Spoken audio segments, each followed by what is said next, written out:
Hello and welcome to Sansad TV. I'm Frank Rausan Pereira. The Union Budget was presented in Parliament on Saturday. It was the 8th straight for the Finance Minister Nirmala Sitaraman. Well, the middle class had lots to cheer. So did the poor, the farmers, the industry as well. There was something in the budget for everyone. And to talk about this, I have with me a very special guest, Dr. Arvind Virmani, who is member Niti Aayog and a senior economist. Thank you, Dr. Virmani, for joining me. Let's first get your thoughts on the key highlights really and the takeaways for you from this budget. So, let me warn that I speak as a macroeconomist and my main interest is in fast inclusive growth or sustaining. So, from that perspective, and then we can go into other details that you want. So, basically from that perspective, I see three important themes and these are kind of scattered all over the budget in a way. So, what are the three big themes? One is, I would say, policy reforms, or what many people call structural reforms. This includes the direct tax code, which we really haven't talked about because the bill is coming next week. It includes FDI and insurance, the promise to look to review the BIT, the bilateral investment treaty framework, which was announced, but the FM said only 2 have been signed so far. So, it's worth seeing whether that needs to be changed to promote FDI. The high level review on non-financial regulation, very important. Government has been working on EODB, laws, regulations, etc. But there is a feeling that further improvements are possible and necessary. The reform of the Atomic Energy Act and the Nuclear Liability Act to make modular nuclear reactors possible, to get private sector involved. A lot of innovation is happening in the world in small scale, in private. The urban reform challenge. Urban is a state subject, so the government can union government can only incentivize and so on. And then the second part is on education, skilling and innovation. You mentioned agriculture, etc. You will see that everywhere there is now a skilling element. This is very important. The importance of skilling was recognized, or what we called technical education, not skilling in the way one calls it, but technical education was fully recognized in the new education policy. But what one has been emphasizing is that job skills are kind of fundamental to jobs. The way I put it is job skills and skills and jobs are two sides of the same coin. You really cannot have one without the other, and they are important for driving the growth of real wages. That's another key element which one has been pushing and so on. So, in that context, the broadband connectivity, center for skills, excellence in AI is now adding an education part. Atal labs, etc. There is a whole slew of things which are connected with this whole subject of quality of education, job skills and innovation. And finally, the whole the way I would see some of the MSME part, some of the agriculture also is how to utilize the global markets, which have become more challenging, how to help producers in India. What I would call the labor intensive exportable sectors, which we always talk about, we have talked about for many decades, whether it's textile, footwear, toys, food, whatever, to give them a little help, give them a little push up so that they can, so that there is this committee on export promotion mission, an interdepartmental group to facilitate their integration into supply chains. Why? Because we know that in the last 20 years or so, Indian MSMEs have been competing for just 1/3 of the market. 2/3 of the export import happens within global supply chains or global value chains. So, we have to get into those if we want this rest of the market. Otherwise, we are just competing with 1/3 of the global trade. So, whether it's agriculture, manufacturing or even services, we have to make a push, and the government's idea is, okay, can we help the individual companies to get into this ladder and so that they benefit, the country benefits, and jobs are created. Absolutely. So let's look at these three baskets individually now. Let's look at point number one that you made about EODB as well as FDI in insurance and so on and so forth. We're talking about 100% FDI in insurance. We also seen in the recent past, some of the FDIs or foreign investors really pull out a little bit from the Indian markets, so to speak. So how much of an impact is this going to have? Are we going to see some kind of correction? Which way is this headed now with 100% FDI in insurance as well as EODB? Right. So the way I would look at it is, there is what we call laws which only affect foreign companies, like how much percentage they can own in FDI in insurance, and there are things which affect everybody, including the foreign investors, right? So this FDI in insurance is kind of a signal that we are not forgetting you, but there are several other things where I don't know if it's the first time, but there are small items where the government is saying, okay, we are listening to you, come and tell us what are the things which are keeping you. There are some things, for example, on how services supplied by NRIs to foreign service companies, any service company, but it affects foreign more, are treated by the tax department.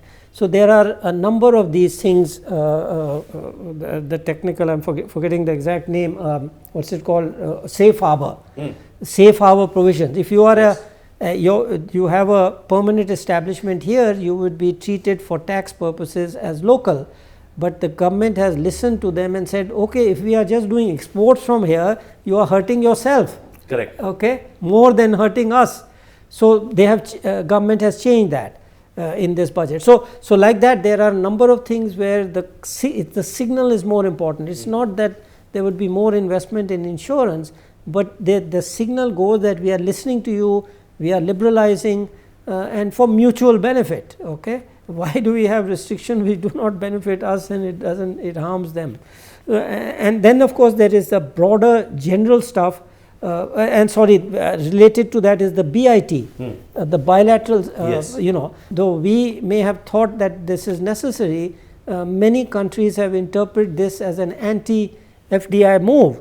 So the question is, are we really accomplishing this? So anything with this? So the finance minister has announced that we will have a review. That's what the sensible thing to do is, and that's what we are going to do, review it and just remove things which are neither helping us and are just discouraging others. So that is one with respect to foreigners. And then there is the general things which regulations which affect everybody, which affect our domestic investors, which affect foreigners. So again, I think the key one there is the high level review of non-financial regulation, and the Financial Services and Development Commission is going to look at its own regulations to see what impact they are having. Are they really having the positive impact which is supposed to happen in regulation? So I think these are two very important signals.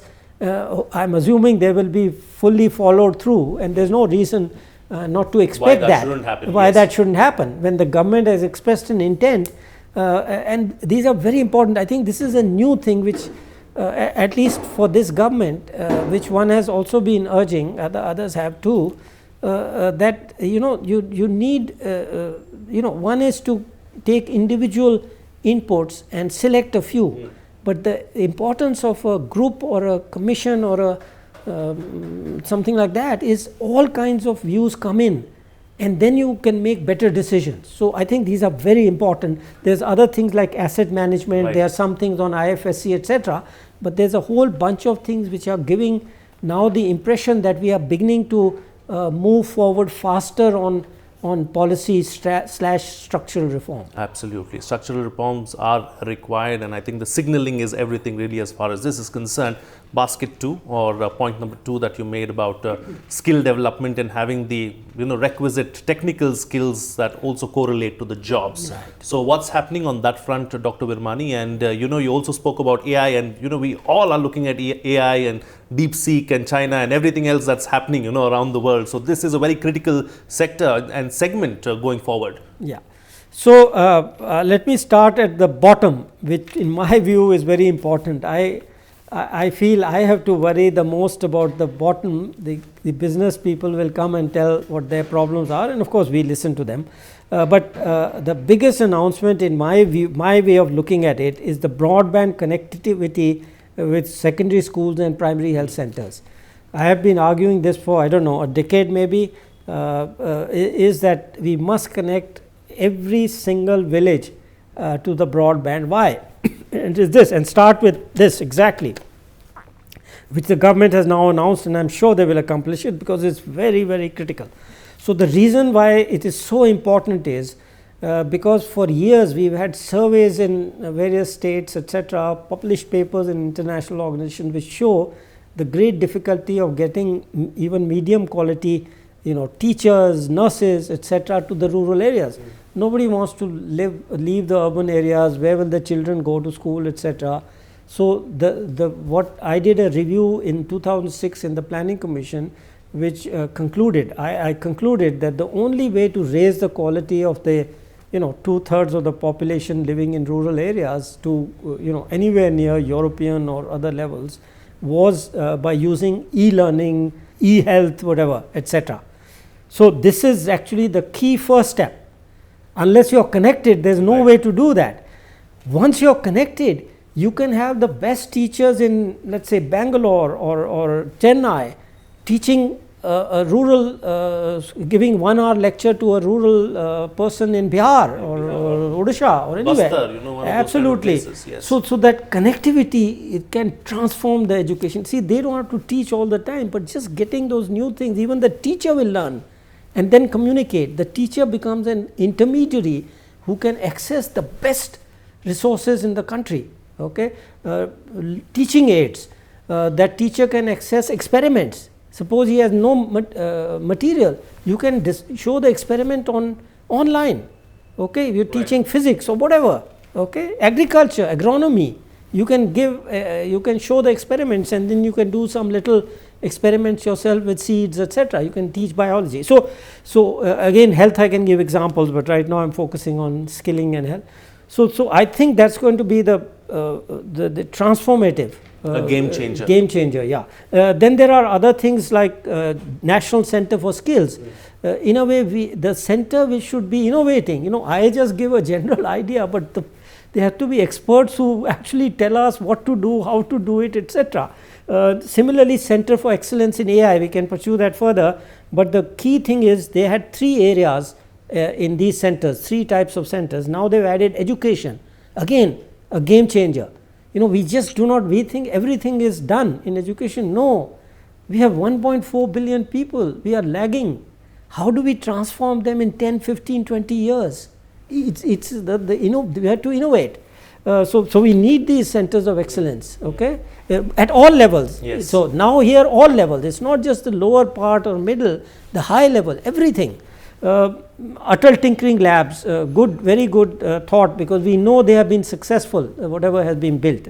The R&D in seed, and then in every program now, something which I am again very, very happy about, because this is what I have been working on for the last 2 years. In every program, they are now trying to put some skilling element. Right. Okay, and the management, what I have been saying, for example, Vishwakarma. Very good, we have to improve their quality, but also give them a little management training. The wife could be the manager. Yes. The guy is a craftsman. He is busy making the crafts, yes, but his wife could manage the operation, give management skills. So like that these concepts are, I am very happy that they are coming in and are in the budget. Absolutely. Let's look at basket 3 now, and I think that is also going to be extremely critical because of the external factor and the kind of impact that it's going to have in India. We're talking about tariff wars and so on and so forth. President Trump has come out with his own, new measures now that he wants to take up. What kind of an impact is that going to have? How do we cushion against that? Yeah. So given time, I will be briefer on this one. But the key focus in this budget is on what one calls the labor intensive exportable sectors, right? So textiles, footwear, toys, food processing.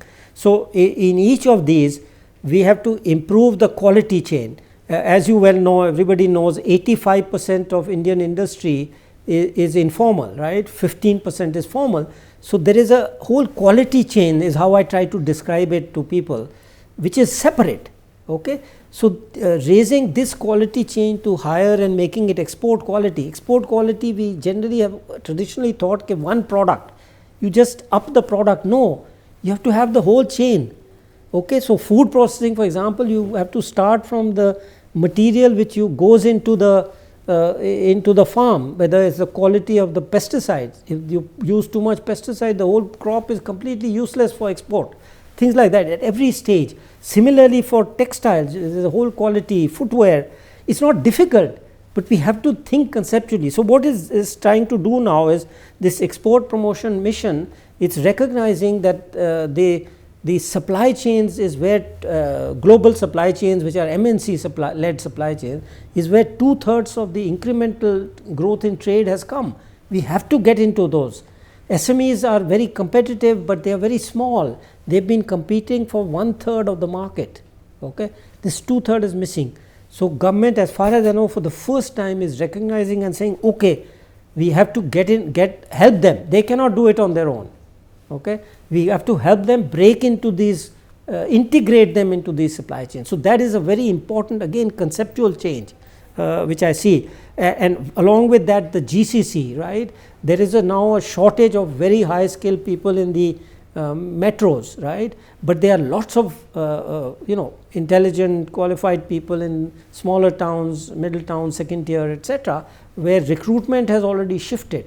So the idea is to front run it in some sense for states who are interested. Again, it has to be the states to see how we can at least remove the impediments to setting up GCCs there, so that GCCs just don't recruit and bring them to the already congested cities. They can actually set up sub centers. So remove all the constraints, whether it's real estate, working hours, whatever, and at least raise the knowledge of the states to say, okay, if you do this, you may attract the GCCs.